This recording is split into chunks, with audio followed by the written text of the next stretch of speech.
guys, good morning, good evening, good afternoon. So we are in today Saturday morning.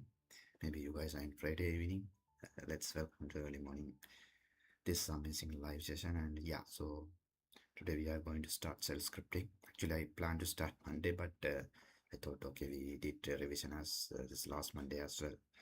So I thought okay, we'll do a revision in the mid of next week, and we will start self-scripting today. Okay, that's the plan, and we will continue self-scripting and finish next couple of days.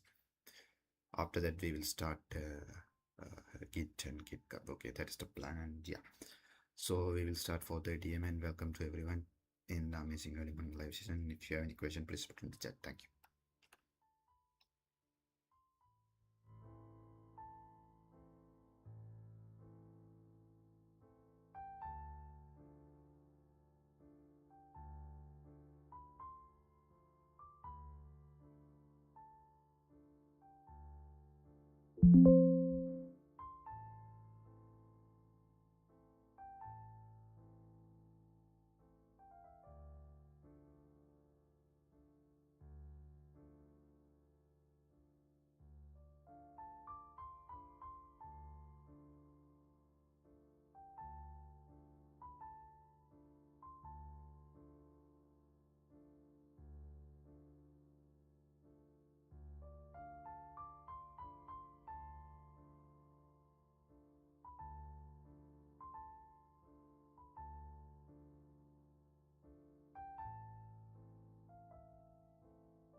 So guys, we will start our self-scripting part. It's time for the game. So this is the playlist I'm following. So I already attached in the my chat as well. So you can check it. I think it's a 8th video. And yeah, so let's start. Welcome to everyone. Thank you.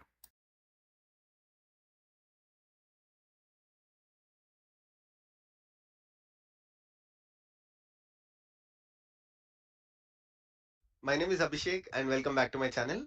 So today we'll be talking about Linux operating system and basics of shell scripting. So if you haven't watched the previous videos on DevOps, so just to let you know that we are doing a complete free DevOps course.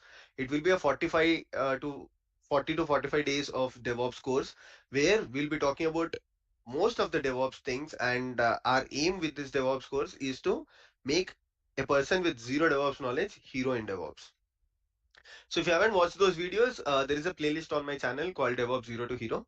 I would highly recommend you to watch the previous videos before jumping onto this video. Perfect.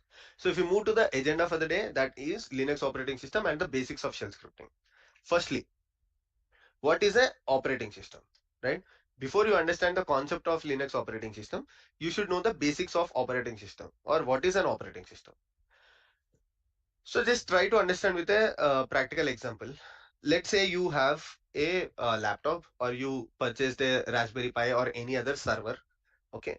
So what are the key components of any server, right? The key components is that you are purchasing hardware.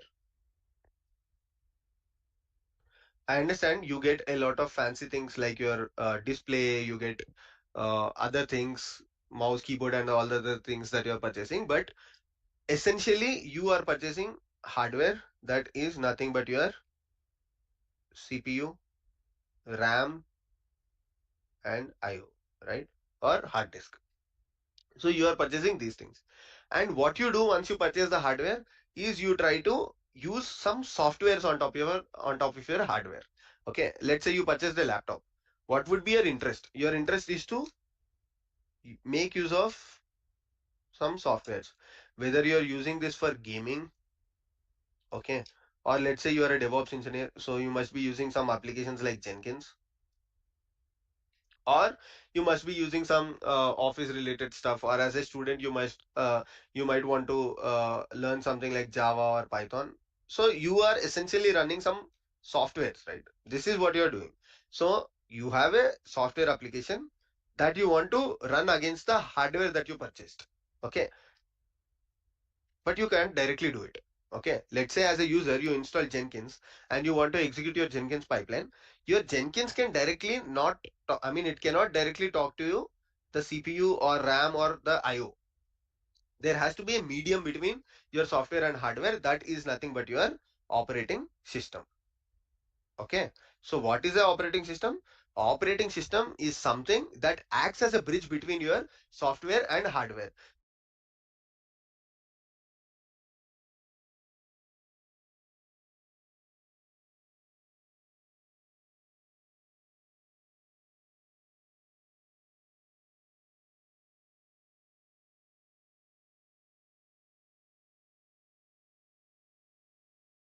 So it drives as a medium for the communication between your software and hardware.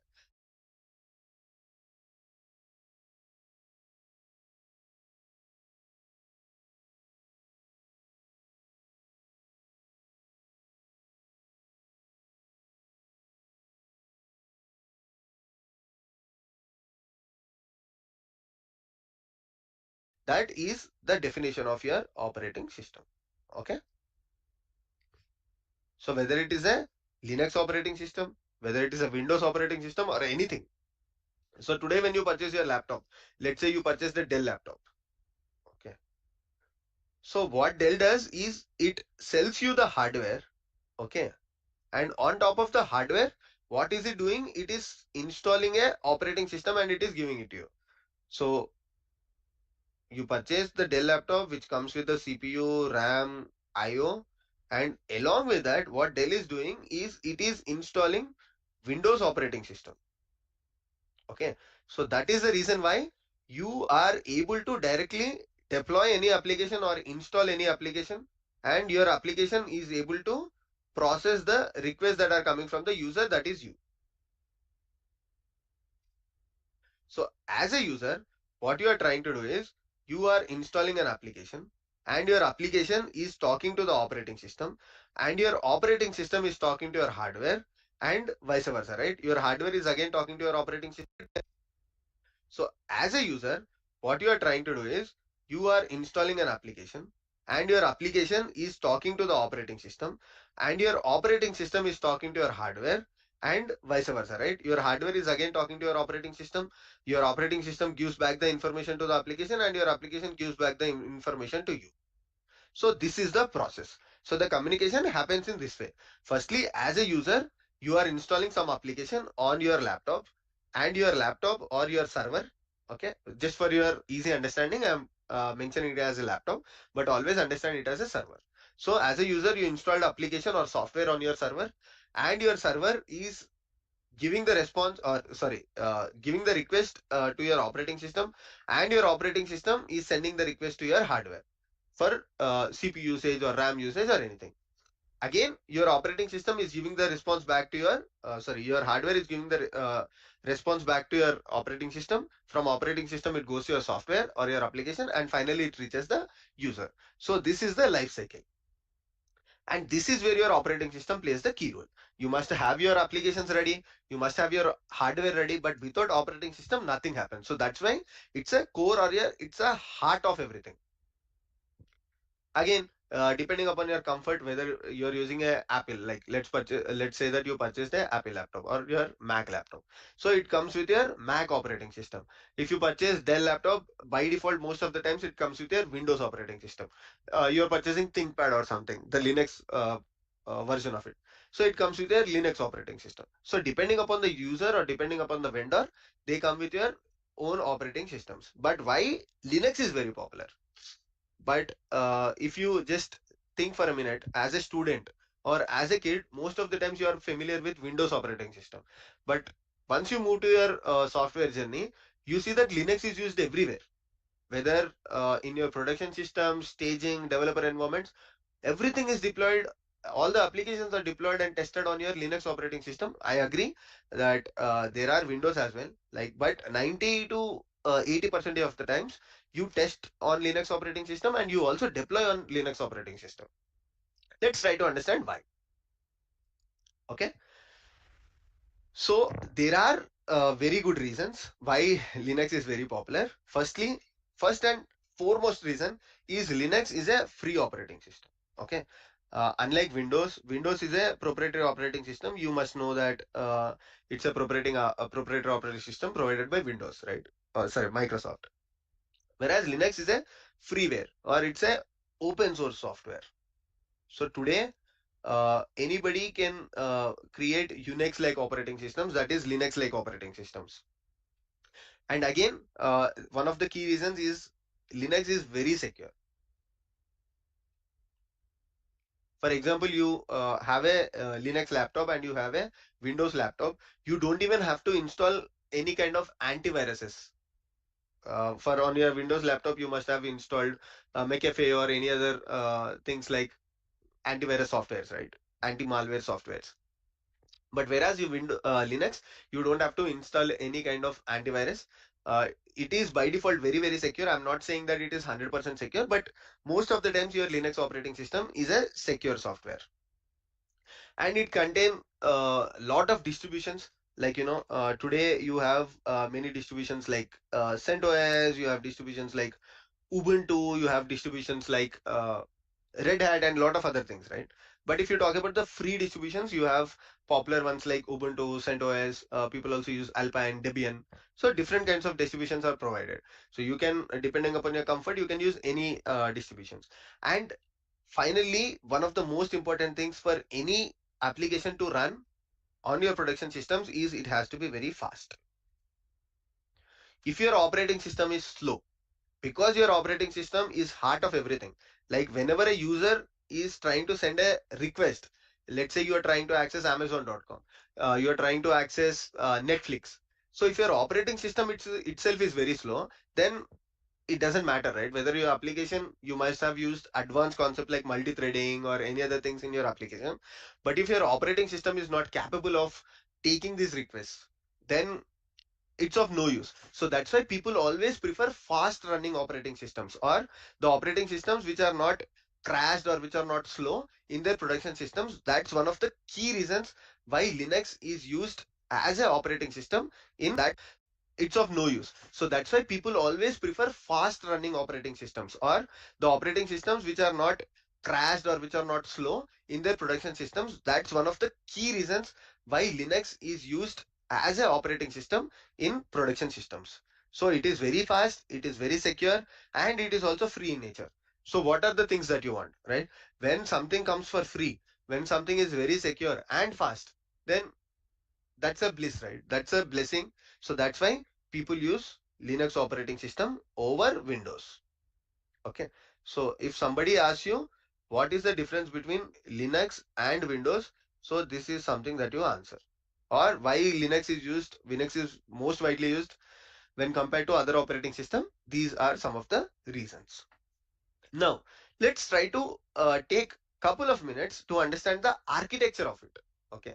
So I'll not bore you or I'll not go into the details of the Linux operator architecture because it's very complicated and it's not even for me to explain the entire Linux operating system. Even if I take 1 2 hours, it's not easy to understand or easy to explain. So that's why what I'll do is I'll try to keep it as crisp as possible or as simple as possible. So let's try to break it down to make it easy. Okay. So let's say this is your operating system, OS. So firstly, the heart of your Linux operating system is your kernel. Okay. And on top of your kernel, you have something called as your system libraries. Don't worry, I'll explain them in detail. And on top of it, you have some of the things like you have your compilers, you have your user processes, and you have some system related softwares. Even for your Windows, you have some system related softwares, right? So similarly, even for Linux, you have some system related software. So whenever you are installing Linux, let's say you install Linux on your laptop, so these are the things that you are installing. Okay, so because these are the fundamentals of your operating system. So firstly, you need to understand what is a kernel. So kernel is heart of your Linux operating system. Why? Because the responsibility of kernel is to establish a communication between your hardware and your software. Like I mentioned, so there is a user, okay? The user is installing an application, which is a software, and then there is a hardware that is nothing but your CPU, RAM, IO. So operating system is responsible for basically uh, cascading your request that is from your software to hardware. So who takes the responsibility? Like there should be a component in your operating system which is taking this responsibility, right? So that component is nothing but your kernel. So that's why kernel is again your heart of your operating system. So there are some primary responsibilities of kernel that you have to understand. That then there is a hardware that is nothing but your CPU, RAM, IO. So operating system is responsible for basically uh, cascading your request that is from your software to hardware. So who takes the responsibility? Like there should be a component in your operating system which is taking this responsibility, right? So that component is nothing but your kernel. So that's why kernel is again your heart of your operating system. So there are some primary responsibilities of kernel that you have to understand. That is, for CPU it does okay, let's try to put it in this way. There are four important aspects of your kernel. Even if somebody is asking in an interview, what is a kernel in an operating system, you can just say that kernel has four primary responsibilities. It's a heart of any operating system which does device management. Okay, kernel is responsible for memory management, then it is responsible for your process management, and finally it is responsible for handling your system calls.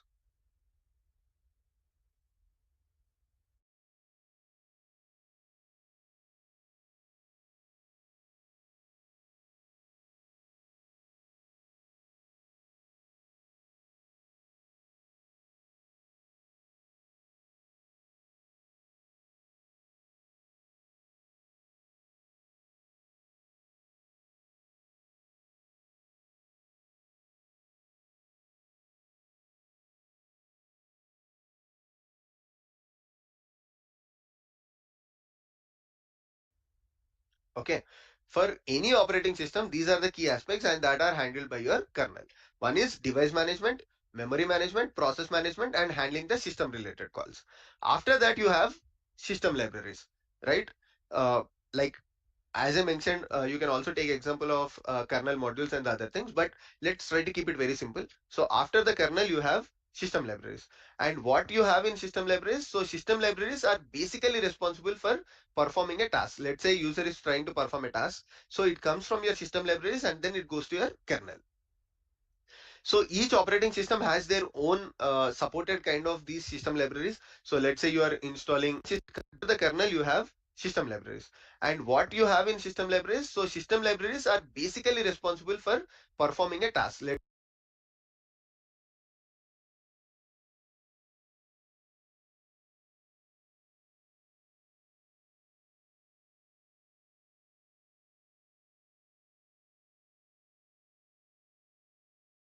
say user is trying to perform a task. So it comes from your system libraries and then it goes to your kernel. So each operating system has their own supported kind of these system libraries. So let's say you are installing a Debian distribution, or you are installing a different kind of distribution like your CentOS or Fedora. Your system libraries might differ slightly, but again, most of the times the concept of the system libraries is the same. If you want to take a example of a system library, you can try to understand, like you have your libc, right? So libc is one of the system library, just for your understanding. So there are other system libraries like the graphical gnu or the other things, but okay, after that you have the final stage where you have compilers, user process, and system softwares. So compilers, coming to the compilers, so like let's say you want to run Java application, or Java, or you want to run Python, or you want to run any other kind of your software. So your operating system has to compile this code, right? Your application or these kind of things. So for that reason, you have compilers, user processes, and some kind of system softwares. Even if you are using a Windows laptop, you are aware of your system softwares that you have. So these are the fundamentals of any operating system. Like definitely I'm not going to the details of each of these things, because even for me to explain, like even when I'm trying to explain these things, I'm trying to keep it as crisp as possible. That's why I'm taking some time while explaining it, because I don't want to complicate these things, and explaining these things in like 30 to 40 minutes of session is technically not possible. But you have to understand the breadth of the concepts. Like even in this 40 to 45 days of DevOps journey, if we spend 2 to 3 days in just understanding the kernel, or if we spend 2 to 3 days in understanding the operating system, that will be of no use. You have to understand the breadth of the knowledge of all the different kinds of concepts that are available in DevOps, or most widely used in DevOps. And once you understand the breadth of it, you can start giving your interviews. And during your interviews, you can go into the depth of each and every tool. For example, if I'm explaining you about the configuration management, you have to understand about configuration management.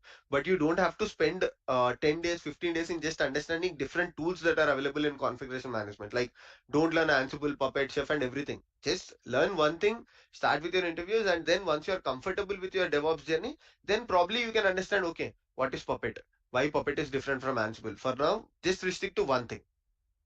So even today, I'm just explaining you the core concepts of operating system, but not going into the details of kernel, not going to the details of system libraries, because that will be very complicating. Now, so what did we learn till now? We understood what is an operating system. After that, we try to understand what is the definition of an operating system, why operating system is useful. Basically, it is useful for establishing a communication between your hardware and your software. Whenever a user sends a request, it has to go from your software to your operating system to your hardware. Finally, the response is also received back in the same way. And then we try to see why Linux is a very popular operating system, and why Windows or other operating systems are not used in your production systems, because of the free, secure, and the fast nature of your Linux operating system. And finally, we also try to understand the architecture of your Linux operating system. So now let's move ahead and try to understand the fundamentals of your shell scripting. Okay. So today we'll not go into the details of shell scripting, but we will only take a look at the fundamentals of shell scripting.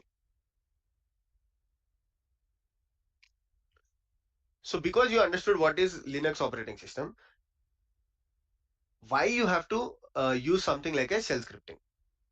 Basically, what is shell? Shell is a way that you talk to your operating system. Let's say you want to create a file. What do you do in your Windows? So Windows has a very good graphical user interface, but most of the times when you're working in your software organizations, you don't have a graphical user interface for your servers. So if you have issue on your production server, you don't have a graphical user interface for you to navigate through the folders to understand what is issue. So you have to do it through some uh, command line way. Okay. So this command line way through which you talk to your operating system are nothing but your shell commands. Okay.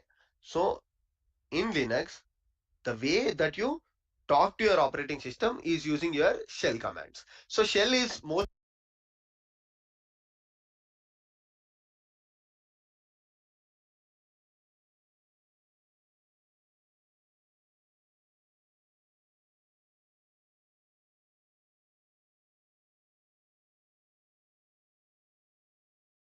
of the time talk to your operating system are nothing but your shell commands. Okay. So in Linux, the way that you talk to your operating system is using your shell commands. So shell is most of the times, like 99.9% of the times, your servers that you're using on your production or your dev or staging environments default come with the shell environment. So you can, if you are aware of the shell commands, you can directly talk to your Linux operating system. And these commands are common across different distributions, whether you are using CentOS, whether you are using Fedora, or whether you are using Debian or Ubuntu. So these shell commands that we are going to talk, or which we use as a DevOps engineer, are mostly common across different distributions and different yeah, just the different distributions, not operating systems. So that's why today we'll try to see what are some of the popular shell commands. So again, just to give you an example, if you want to create a file on your Windows, what you would do is you would navigate through your graphical user interface. That is, you go to your laptop making use of your mouse or cursor, you navigate through the different folders. But on a Linux operating system, that's not possible, because most of the times your graphical user interface GUI is not installed, because it comes with some weight, right? If you want to install graphical user interface, again your operating system or your servers would become heavy. So that's why on your production systems we don't use graphical interface, and most of the times we make use of the shell commands to talk to the distribution, or to create files, or to create anything in your operating system. So let me just stop sharing. And in the previous class, we already understood how to create a virtual machine on your AWS, right? Whether through the command line or whether through the AWS CLI. We already talked how to create this server. So now let me make use of one of the server that I created in the previous class and show you some of the basic commands of shell scripting. So I'll stop sharing here and share my screen with the stop sharing, and let me share my terminal. So you can use any terminal, whether you want to use putty, like I explained in the previous classes, whether you want to use MobiXterm or any other thing, that's totally fine. You can use anything. Yeah. So let me share my screen again here. Okay, cool. So what I've done is for now I'm using a Mac laptop, but I've installed Bash in it. By default, it comes with SH, so you can use ZSH or you can use Bash. So I've installed Bash. Like I most of the times recommend, Bash is one of the popular ones and most widely used. So instead of learning KSH, instead of learning SH, just learn Bash, and you can use this scripting even once you start your software journey.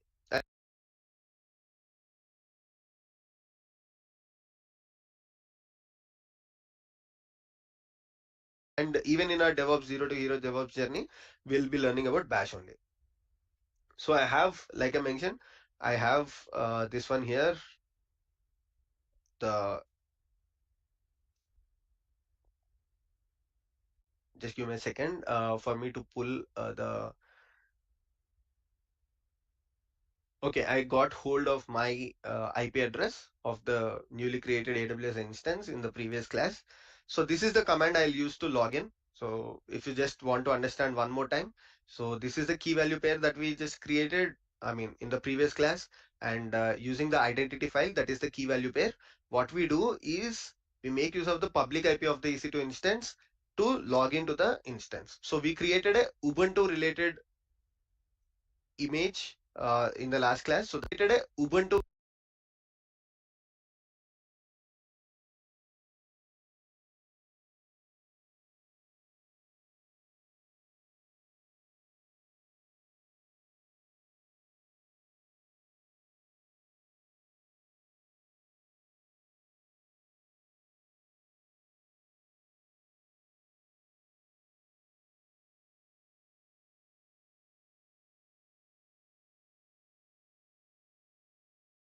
related image in the last class. So that's why the user that comes by default is something that I already know, that is the Ubuntu. So that's why I use the command ssh-i identity file Ubuntu at the rate public IP address. Perfect. So this is the server. It has Linux operating system installed, that is nothing but your Ubuntu distribution. So even in Linux operating system, you have different distributions. Most of the times we use Ubuntu or CentOS.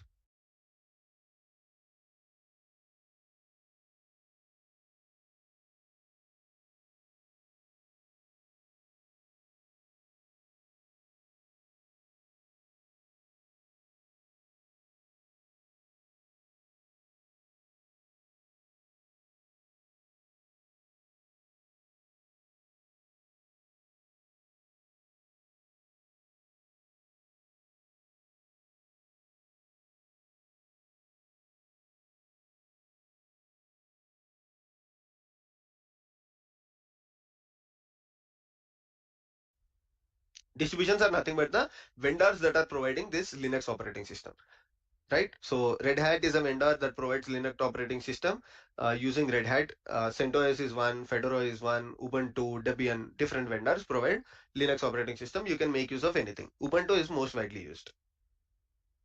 So what is the command? First of all, you got into this one, but you don't know how to navigate from one place to another place, right? If it is Windows, what you would do, you would directly make use of your mouse. You would see what are the files and folders that are present.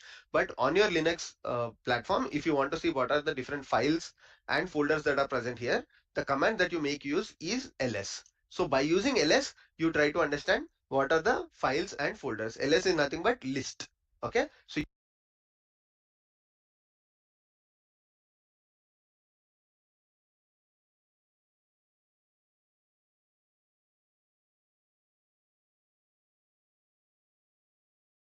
using ls command, you list the files and folders.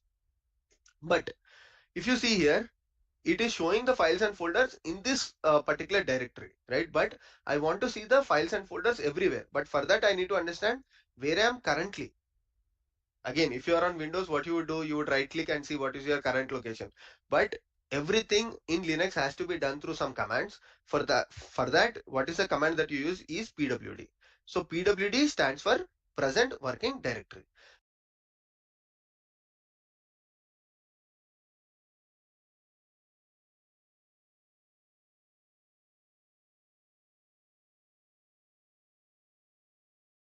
So always, once you start logging into your server, firstly make use of the pwd command to understand what is your present working directory. So here it says that I am in the /home/ubuntu working directory. Now I can change this present working directory by using the cd command. So using cd, that is change directory. Okay.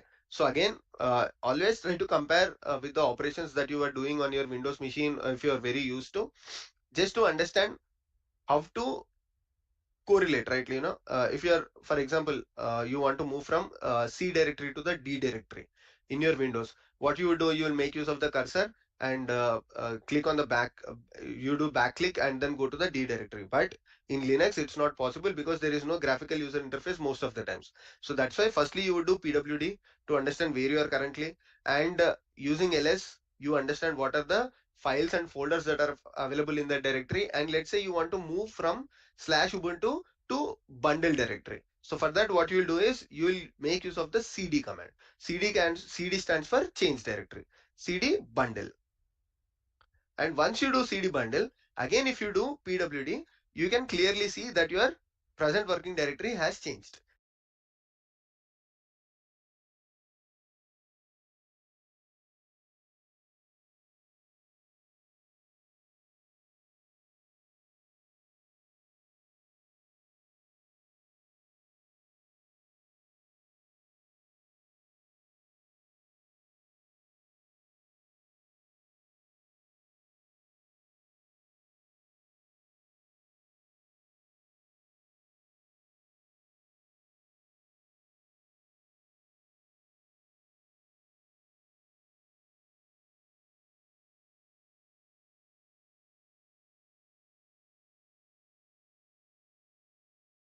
So now your present working directory is /home/ubuntu/bundle. Okay. So just to repeat, always once you log in to your Linux software or Linux system, what you would do is firstly you execute the command called pwd to understand what is your present working directory.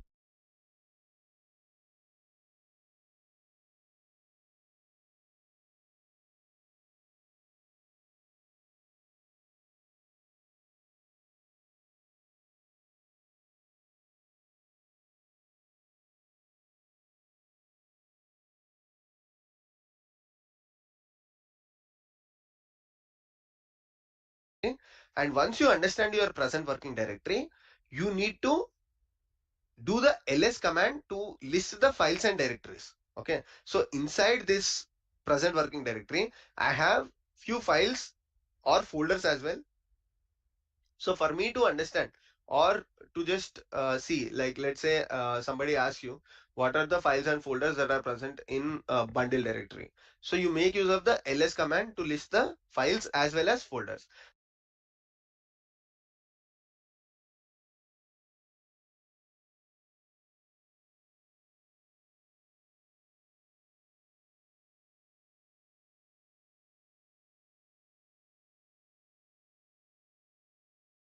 Once you list these files and folders, let's say I want to move to a directory called bundle. So what I'll do is I'll make use of the cd command to change the directory. Okay, so using cd, I'll go to the bundle folder, which I am currently already in. Or let's say there is a test folder. So what I can do, cd test. Once doing it, again if I click on pwd, you'll see the present working directory has changed.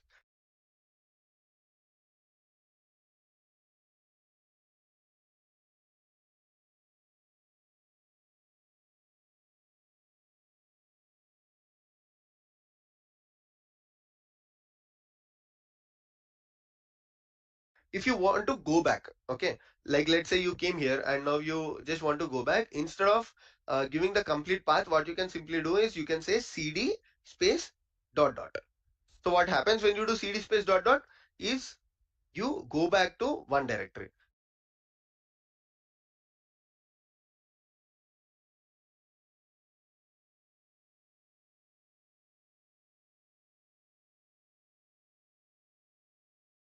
Let's say you want to go back to two directories. Okay, so what you say is cd dot dot slash dot dot. By doing that, now you are in just the home directory.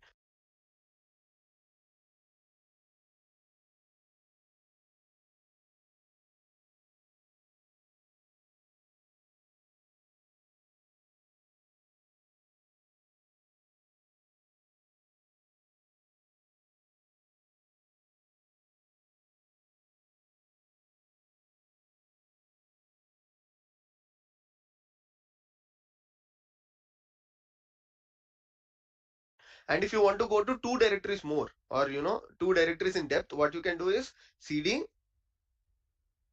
ubuntu slash bundle. Okay, so this is how you move from one directory to another directory. And if you want to do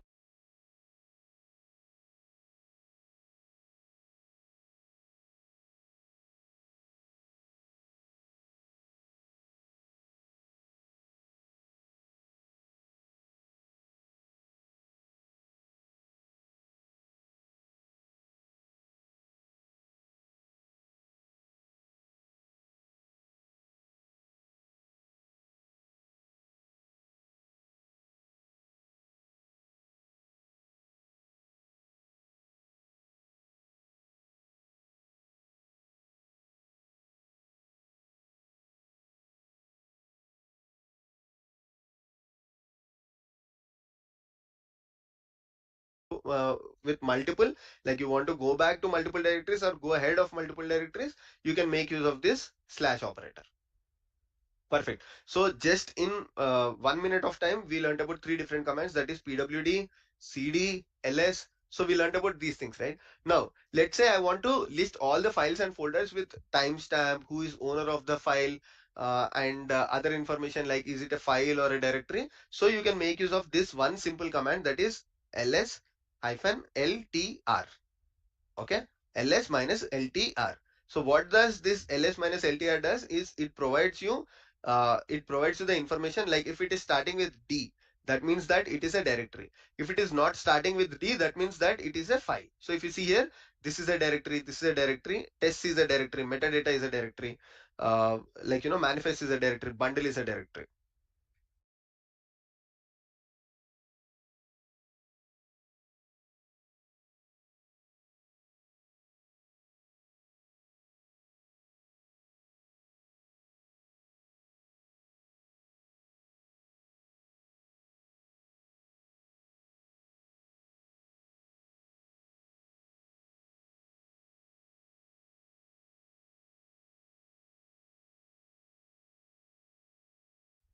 And if it doesn't start with D, that means that it's a file. After that, you have information of who is the owner of the file, which group owns this file, what is the content, like what is the size of the contents inside this file. And after that, you also have information like, when is this file created, the timestamp of it, and what is the name of the file or the folder.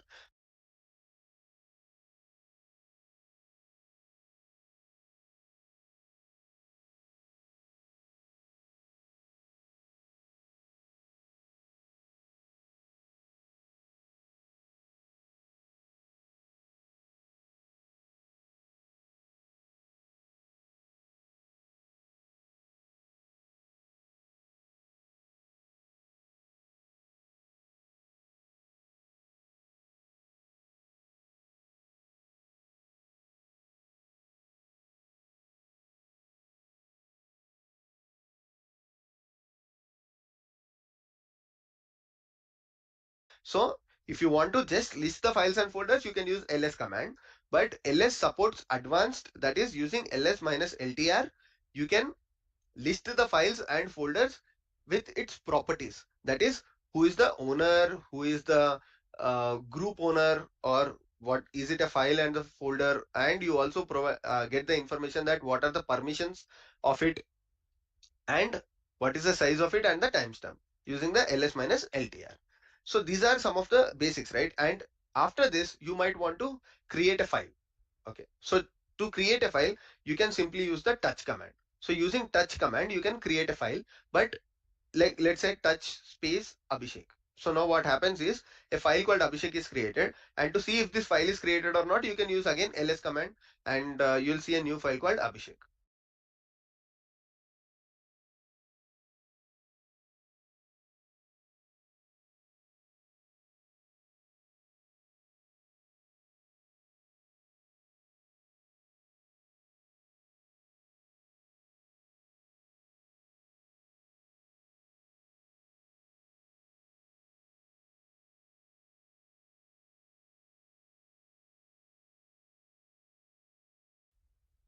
Okay, but if you just want to create a file, touch is fine.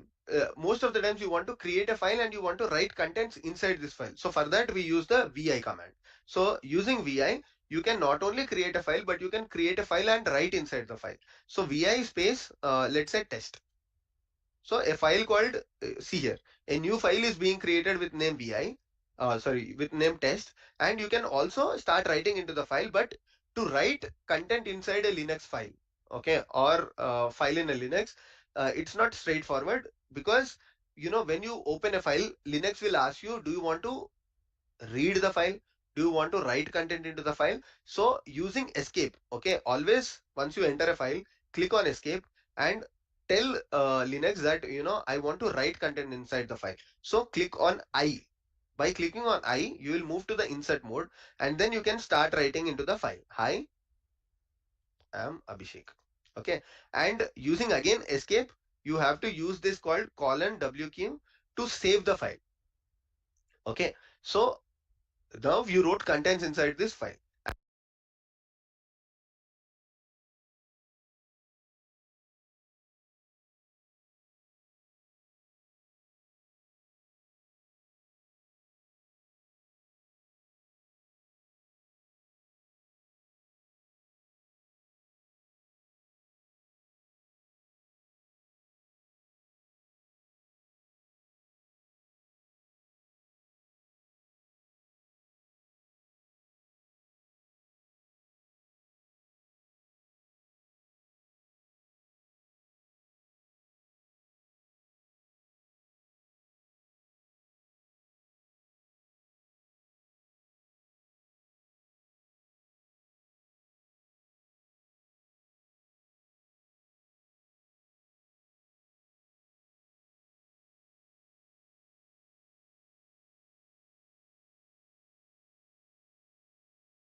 And using cat, you can basically print the file.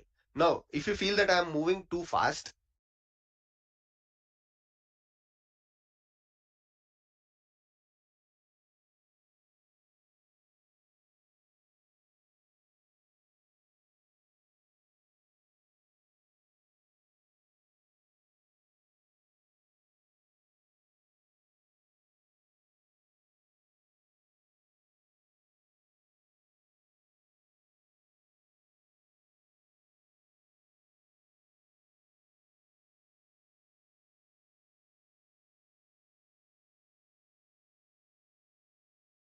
don't worry, I have already created a very good video that covers all the basics of shell scripting. I'll put the link in the description. Don't worry. It's almost like 90 minutes of video, or sorry, 80 minutes of video where we covered all the fundamentals of shell. And again, we created one more video that is of 1 hour to cover some intermediate concepts on shell. So totally we have 2.5 hours content on my channel that only talks about this shell commands, how to write some simple shell scripts. So if you haven't followed any of these things right now, don't worry. I'll put the links in the description. You can watch both of those videos where I covered most of the concepts of shell commands. Like, from basics to the intermediate level of shell commands. So also we did a shell scripting interview questions video. So watch those videos, and you'll get very familiar with the shell command, shell concepts. And tomorrow's class we'll talk about some advanced topics where we'll take a look at one real-time DevOps project. So you might be learning all of these shell commands, but if you don't understand where are these practically used, so that will be a problem, right? So that's why what I'll do is I'll make a video where I'll talk about a real-time DevOps project using shell scripting, why shell scripting is used in an organization, just for one example. And with that, you can understand, okay, so this is a real-time use case of shell scripting in DevOps. Probably you can enhance, or you can think of other alternatives, and you can create your own projects and you can put them on your resumes. Perfect. So this is something, and then you have some other commands, like for creating directories, you have a command called mkdir. Using mkdir, you can create directory, and for removing the files, you have command like rm. Okay, so using rm, you can remove a file, and using rm minus r, you can remove a directory. So these are some of the commands that we usually use as part of day-to-day life.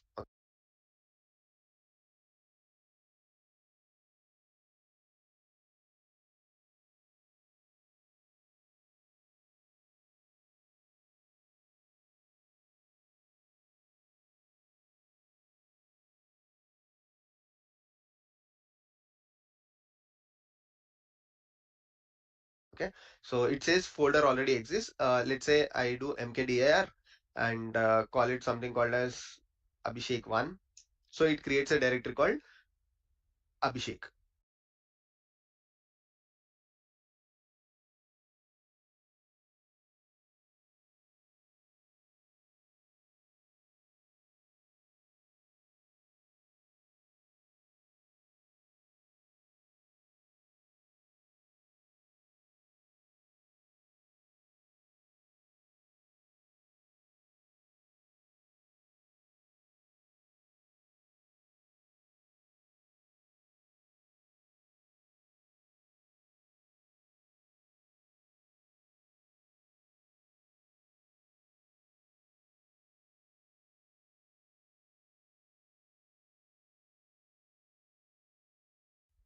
Abhishek1. And then if I want to remove the directory that I just created, I can use rm minus r Abhishek1. So these are some of the popular commands that people use it in day-to-day basis.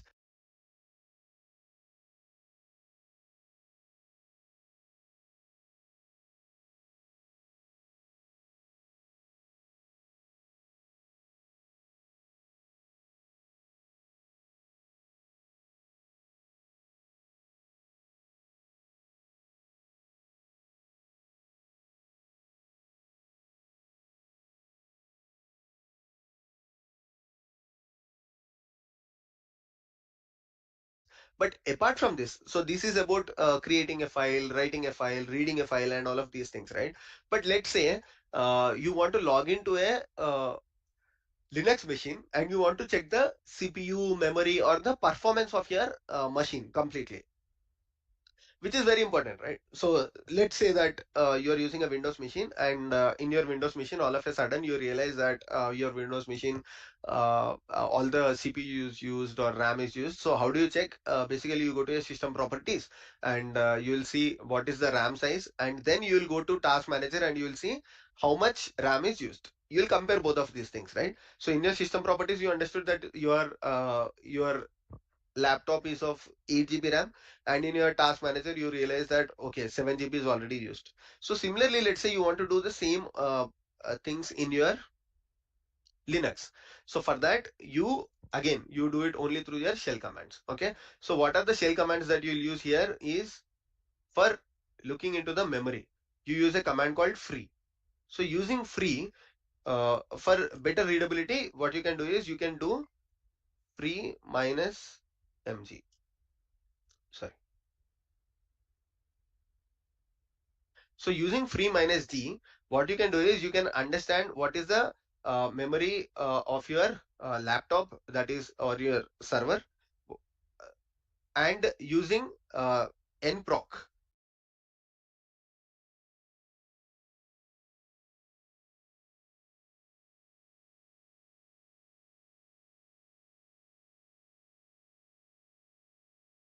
Using nproc, you can understand what are the CPUs, number of CPUs that are, because this is a basic EC2 instance that I just created, right? So it says that it only comes with one CPU.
We know, but because we are using a free EC2 instance, right? So that's why it just has one CPU. Now, and finally, you want to understand what is the disk size. So for that, you have a command called df minus h. So using df minus h, you can the disk. That's why it just has one CPU. Now, and finally, you want to understand what is the disk size. So for that, you have a command called df minus h. So using df minus h, you can understand what is the disk size. So 24% I already used. So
So it comes with 5.8 GB and 1.9 GB I already used. So just like, sorry, 7.6 GB is the total size.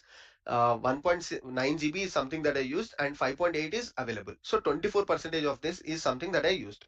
If you want to see all of these things at one place, there is a very popular command that is called top. So using top, you can get the complete information. So it's like a memory, CPU, and disk, everything. Like you can monitor everything from one place, that is using top.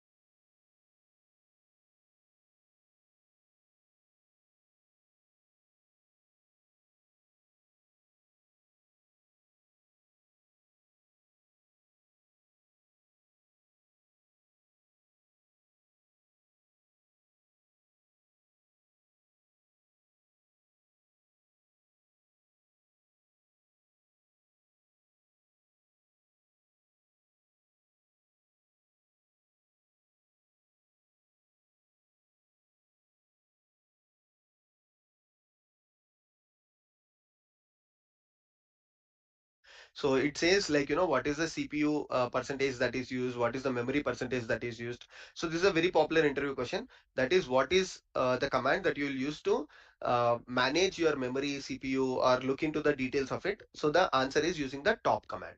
And individually, if you want to do, you can use for memory, you can use the free command. Free is the command name. For CPU, you can use a command called nproc. Okay. And for disk, you can use a command called df. And use the free command. Free is the command name. For CPU, you can use a command called nproc. Answer is using manage your memory CPU or look into the details of it.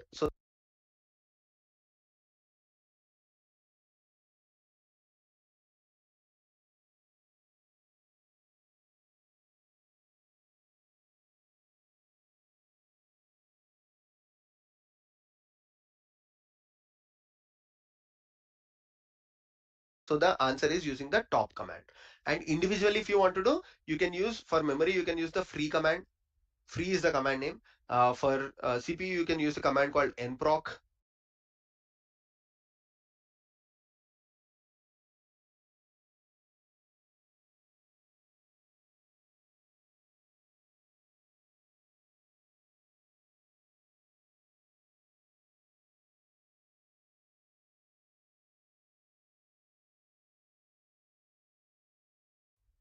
Okay. And for disk, you can use a command called df.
So all of these commands, if you want to look into one place, that is using the top command. So these are some of the popular shell commands that you use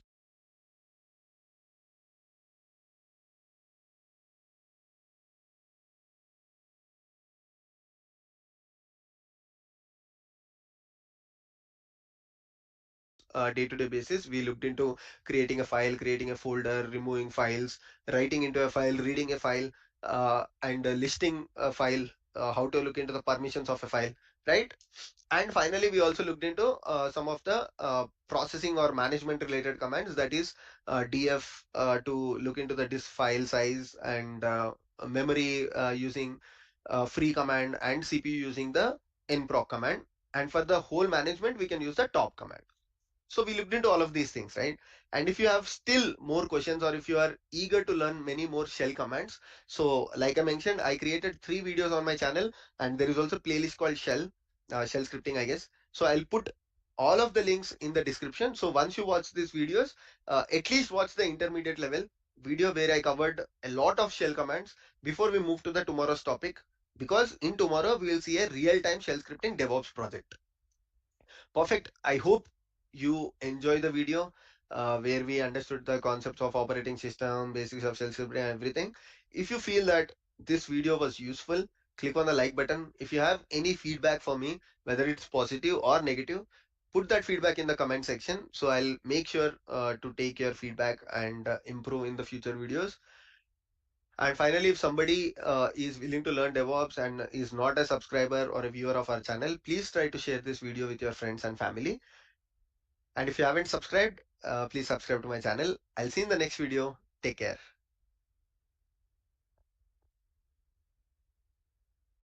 Fine, which shell to execute this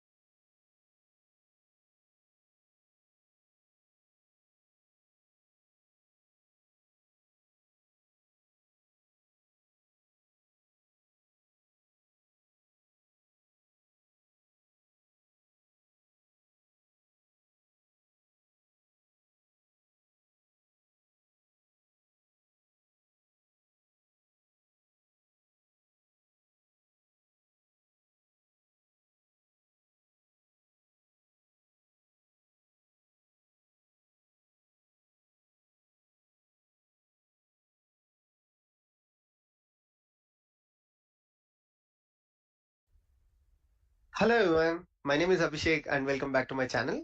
So today I'm here with an exciting content, that is shell scripting tutorial. Okay, so I have posted this a couple of weeks back or a month back on my channel that I'm going to do a complete shell scripting course where I'll talk, it's kind of shell scripting zero to hero, right? And today I'm here where I'll talk about the basics of shell script. We'll try to understand what is shell script. We'll try to look at the shell scripting in the perspective of a DevOps engineer, right? So why shell scripting is used by a DevOps engineer? What is the role of shell scripting in a DevOps engineer day-to-day activities? And further, we'll also try to look at some advanced as well as intermediate level shell scripting. What are the different components that are involved? What makes a shell scripting complicated? Or I'll give you an example of a complicated shell script. So this is what we're going to learn today, and I'll also try to put timestamps of each and everything that we're trying to discuss, not each and everything, but most of the things, so that if you already know some of these concepts, you can look at the timestamp and you can directly jump over to that specific section of the video. Okay, so without wasting any time, now let's start with the basics and try to understand what is shell scripting at all. Okay, so what is automation in your thought process? Okay, so automation is a process where you will try to reduce your manual activities, right?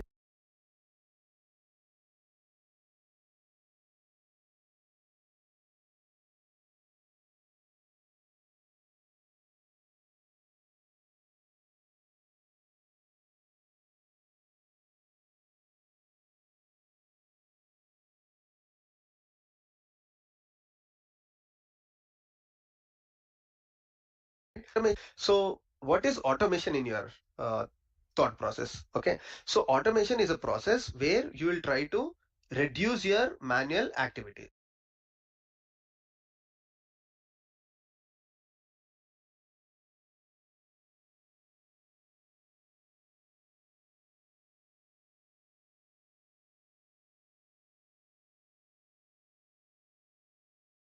right?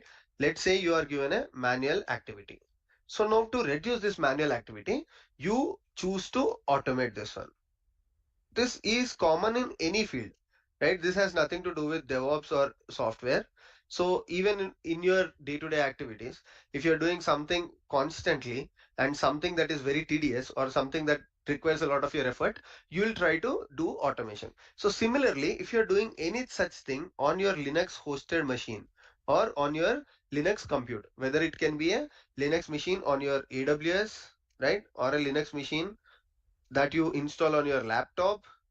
I mean, if you take a laptop and if you install Linux software, that becomes a Linux virtual machine. You can use a virtualization software or you can use Oracle VirtualBox and you can create a virtual VM. Now, what are the kind of things that we can automate on a Linux machine? So let's take a very simple example. Somebody asks me, okay, says, Abhishek, write numbers from 1 to 10. So what I'll simply do, I'll use the echo command, I'll print the numbers from 1 to 10. Now you might say that this is okay. This is very simple and I've done it without any automation or without requirement of any shell scripting. Now what if this number increases from 10 to 1000? Still okay. So I can spend more time and I can increase this numbers from 10 to 1000. I can keep writing. Now what if I increase the zeros? So I keep on adding more zeros. So now it is technically impossible. So in such cases, or let's say somebody asks you to create, okay, 100 files on your Linux machine. What are files? Files are very similar to your Windows. So on Windows you create a notepad, or on Windows you create a MP3 file or MP4 file. Similarly, in Linux also you can create those files. You can create zip files, you can create tar files. So somebody came to me and said that Abhishek, create 100 files. So I use one of the Linux commands, probably called as touch. Let's for example, so touch is a command which creates files, which we'll look into it. So what I'll do is I'll use the touch command to create 100 files. So somebody says that, okay, not 100, do 1000. So I'll take more time. And further, if they keep increasing this count, so this is why you need automation, or this is why you need shell scripting. So this is a very basic or very simple example for you to understand what is shell scripting in Linux. So shell scripting in Linux is a process of automating your day-to-day activities or regular activities on your Linux computer. And like I mentioned, this can be anywhere. So irrespective of your AWS hosted Linux virtual machine or your laptop Linux virtual machine, as far as you are using the same shell. So in your shell scripting, you can define which shell to execute this script, which I'll show you. So this can be executed anywhere. Okay, so this is what we are going to learn today. So this is the reason, or this is the one of the how do I say, like, why do you require shell scripting is an example that I just stated. Now, so what we'll try to do is we will try to learn how to write a shell script. Okay, now that we understood what is shell scripting, now we need to start writing a shell script first of all. So once you start writing a shell script, or what are the basic requirements? So like any programming language, whether you're learning Java, whether you're learning C, so whenever you submit a set of actions, okay, so let's quickly jump onto the terminal and let's start looking from here. So this is my Linux machine. So I'm currently using a Mac laptop, so I don't have to install anything. But if you're on Windows, so what you need to do before this video, you need to create an account with AWS or any cloud platform, and or you can also use Oracle VirtualBox and install a virtual machine. But to make it easy, you can go to AWS, create a virtual machine, and you can start following this demo. So first of all, to write a shell script, what is the basic thing that requires is you need to have a file. So inside your file, you write a script. So how do you create file in on a Linux machine? So one of the basic commands that works on any Linux machine is touch. So you can say touch, and probably let's say this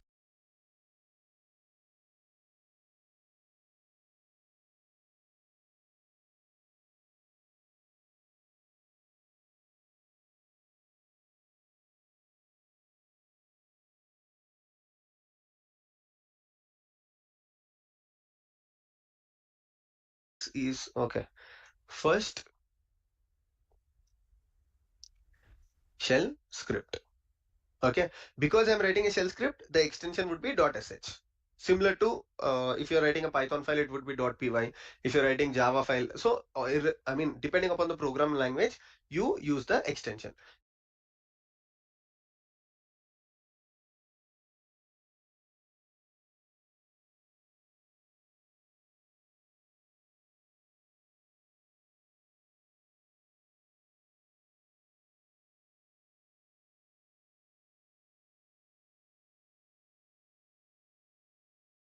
So this is how you create a file on your Linux machine. Now, as soon as I do it, now how do I list the files? So list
the files is nothing but if you're using a Windows machine, you can simply go to any specific folder. Like you have C drive, you have D drive.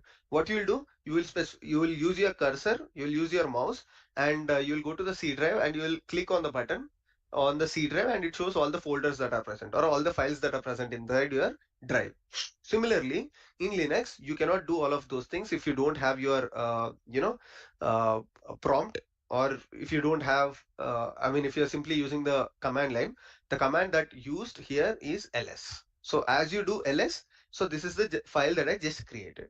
First shell script .sh. So this shows all the files. Now if I want to look the files with timestamp, okay, so which file is created first and which file is created next, I can simply say ls minus ltr, and it shows the files that is created, who created the file, when did they create, what are the permissions, which group they belongs to.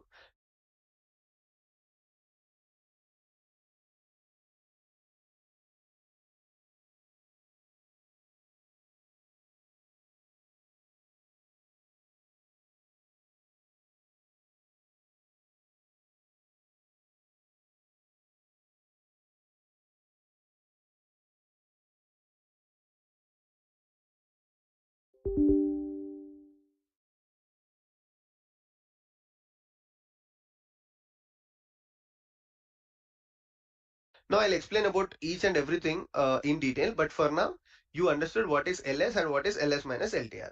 Now, you can ask me that I just remember the command called ls, which is used to list the files, but I don't know the extension that to use, that is minus ltr. Okay. Or you might say that, okay, I know the ls command, but I totally forgot what and why this command is used. So simply, Linux provides you an option which is very good called man. Man is nothing but manual. So just suffix any command with man and simply type the command.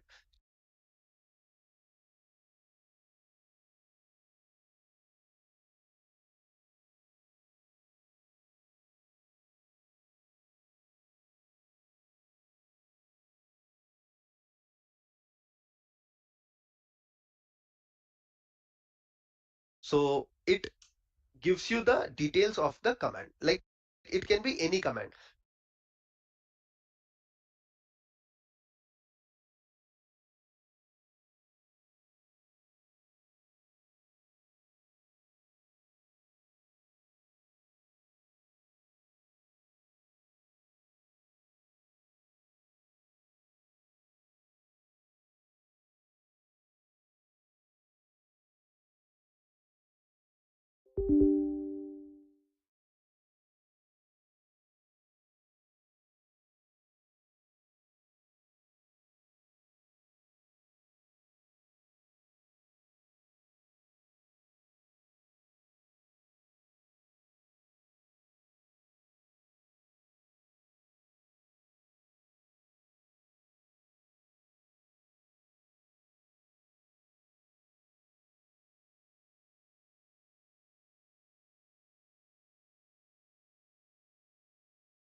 So guys, I completed my first block. So as I mentioned today, I started shell scripting.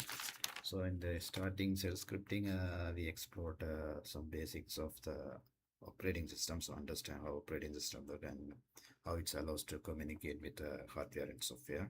So also we understood the architecture of the Linux operating system. Specifically, there are different components of the Linux operating systems, like kernel, system libraries, and compiler, user process, and system software. So these kind of things are included in the our Linux operating system architecture. At the same time, if we have a look some the specific part of the operating system, like kernel or Linux kernel, this Linux kernel have some specific responsibility, like device management, memory management, and process management. Also handle the system request or system call. So this kind of thing I explored in the morning, and also started some basic shell scripting. So understand why we need shell scripting, and before I start any scripting, we need a file like .sh or a shell script or a bash file maybe. So this kind of thing, and also have a look with some basic understanding of the automation, like it's if you do the same thing repeatedly, and we can reduce the manual activity if you do the automation. So yeah, so once finish the automation, and creating my first file name, the first shell script.sh, and export some commands as well. So we will continue after a small break, and if you have any question, please put in the chat. Thank you.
So guys, we will start. It's almost 5:50 a.m. So we will start our next block. Thank you.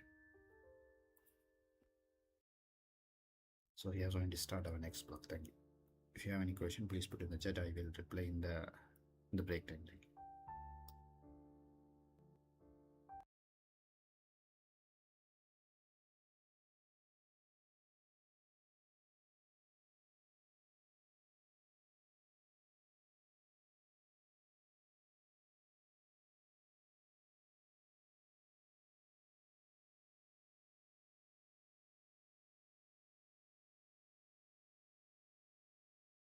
Previously we used it suffix any command with man and simply type the command.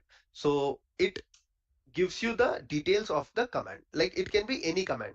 Previously we used the touch command. So I can suffix touch with man, and once I press enter, it provides the details of this command.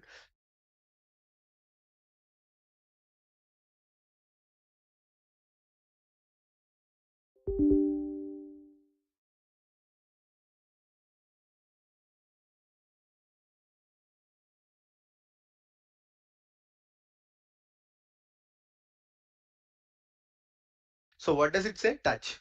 Change file access and modification times. So description. Touch utility sets the modification and access times of the files. If any file does not exist, it is created with default permissions. Okay. So what does it say? If you're using the touch command and if the file does not exist, it is created with the default permissions. That's what it describes. So similarly, if I use the ls and if I want to look at all the options that are provided by the ls command, like I just used -ltr. So what is -t stands for? If I simply type -t here, okay, so here it describes about the options for -t. Similarly, you can look at all the options that are available for this command, okay, for any command. So what is the thing that we use here? We simply suffix it with the man command. So till now we just learned about 3 commands, okay. So that's how your Linux is. So within a matter of 1 minute we learned 3 commands already. What are the commands that we learned? First command that we learned is ls, okay. What is ls used for? Ls is used for listing the files or folders, right? Files or folders. Or simply, if you want to list a directory, then you simply use the ls command. And I also showed you how to create a file, that is using the touch command. right? And we also learned about the another new command, that is man command. What is man command? Man command is used as a manual for any command that you want to reference. So how do you use the man command? Simply suffix is use man in front of the command that you want to use. Simply like man ls or man touch or any other commands that we are going to learn. So if you are forgetting something, or if you just know the command but you are not sure what this command is used for, what is your go-to option? The manual command that is present on your Linux machine. So any Linux machines will have these basic commands. Okay, so these are installed by default, right? So I have not installed any of these things. By default, whenever you have a Linux machine which comes with shell, so they have all of these binaries or all of these commands pre-installed on the Linux machine. Okay, so perfect. Now we just learned about the three commands. Now let me open the file. Okay, so what I've done, I've used the touch command to create the file. I've used the ls command to verify that the file is created. But what I want actually is to write a shell script in this file.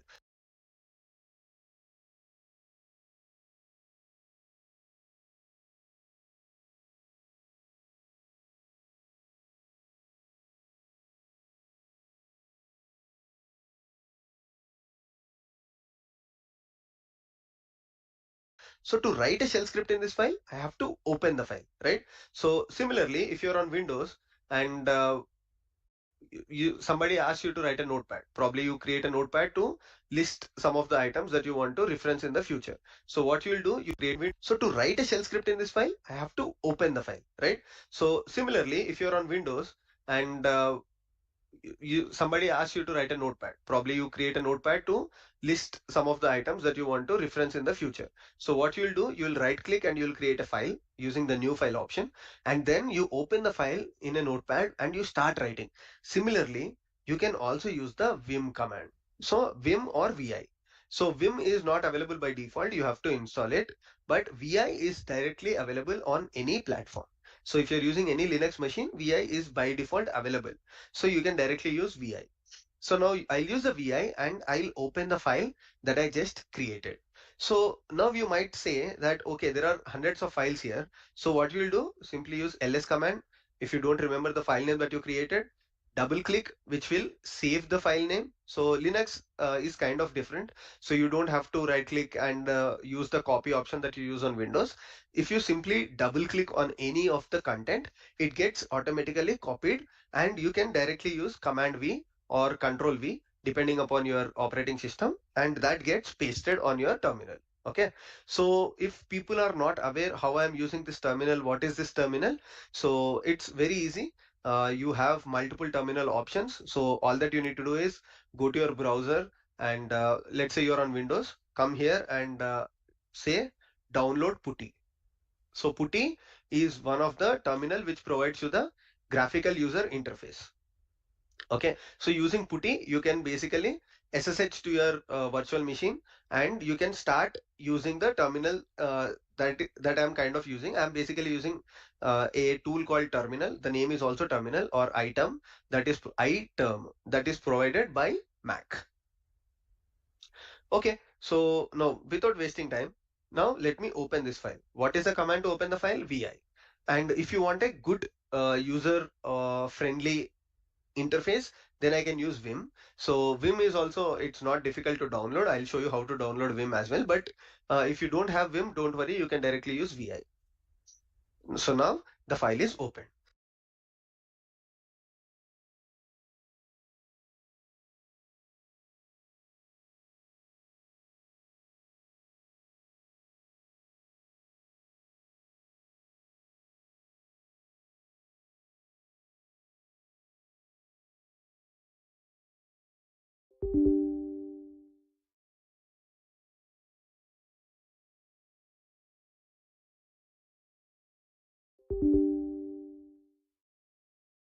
So what is the command to open the file? You can simply use Vim.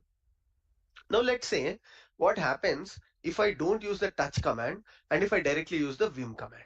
Okay, so let me call Vim second shell script.sh. So any guesses what happens here? Okay, as soon as I press enter, So the file is automatically created. It says this is a new file and you can start writing on this file.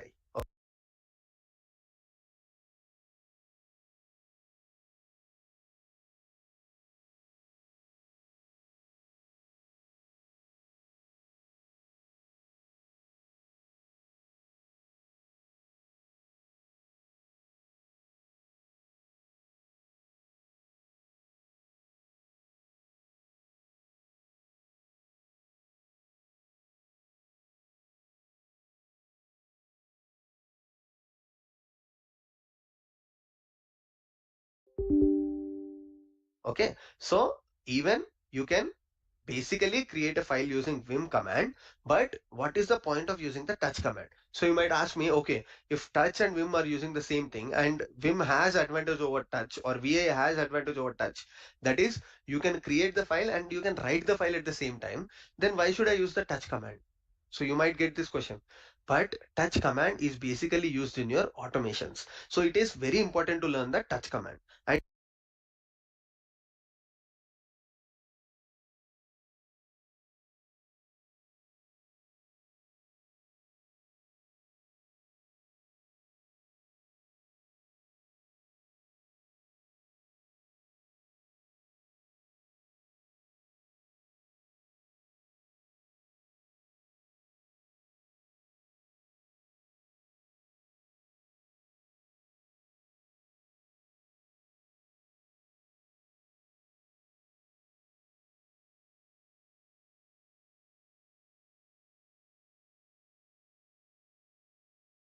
And it is very important to remember the touch command, because whenever you are doing automations, you cannot use the vim command because vim is basically used to write inside a file.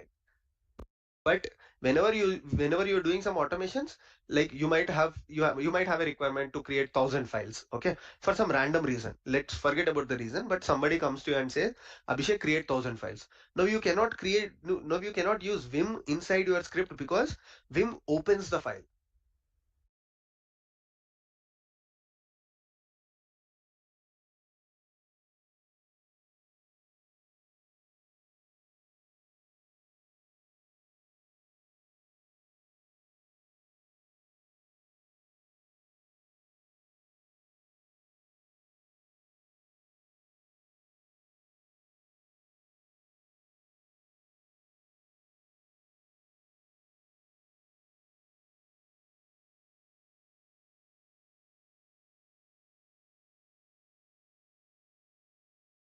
Okay, it creates and also opens the file.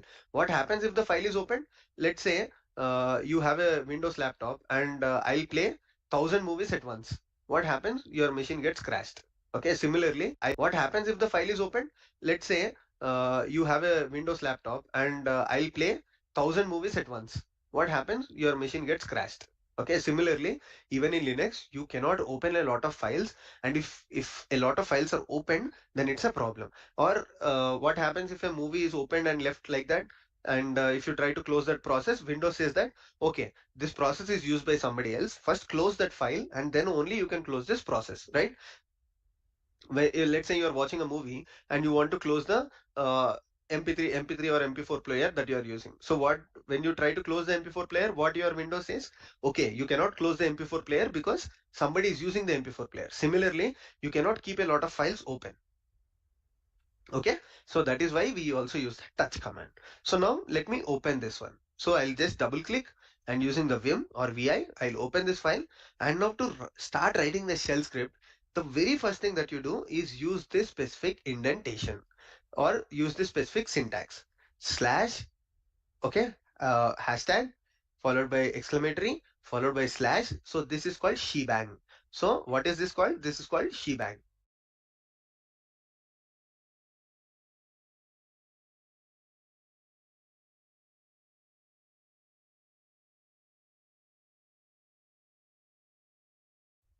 As use this specific indentation or use this specific syntax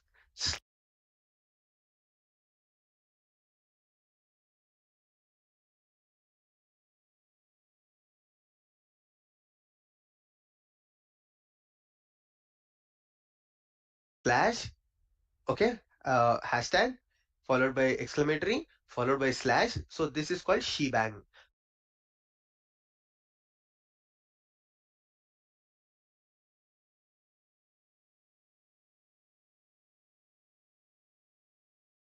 So what is this called? This is called shebang.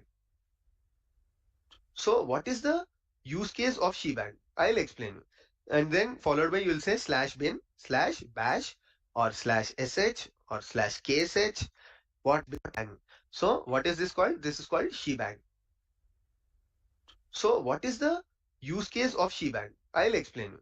And then followed by you'll say slash